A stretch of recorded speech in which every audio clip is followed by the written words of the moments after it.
আসসালামু আলাইকুম রহমতুল্লাহ বারকাতু।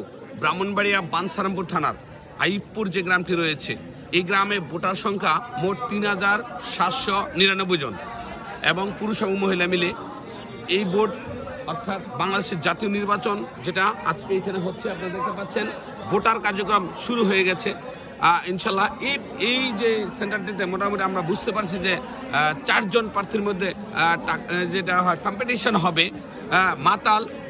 মাতাল দানাশিসি মাতাল, তারপর হাত পাখা, দাঁড়িয়ে পাল্লা এবং হরিণ, অর্থাৎ 4টি প্রার্থীর মধ্যে কম্পিটিশন হবে। কারণ আমি বিভিন্ন সরজমিনে ঘুরে দেখেছি।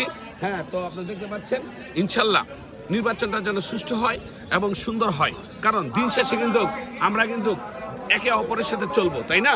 তাহলে আমাদের মাঝে কোনো ঝগড়া বিবাদ যেন না হয়, আপনারা সবসময় সেই দোয়া করবেন। কারণ সমাজে আপনি একজন আরেকজনের সাথে দেখা হবে, হ্যাঁ, কেন আপনার সাথে আমার দ্বন্দ্ব হবে? আজকে নির্বাচন চলে গেলেই তো সকালবেলা আপনাকে আমাকে জিজ্ঞেস করতে হবে, তাই না? তো আসুন আমরা দেশ এবং দেশের বাইরে যারা আছে সবাই দোয়া করি ইনশাল্লাহ সুষ্ঠু একটা নির্বাচন যেন আমরা পাই, আমাদের অন্তপক্ষে আমাদের গ্রাম থেকে।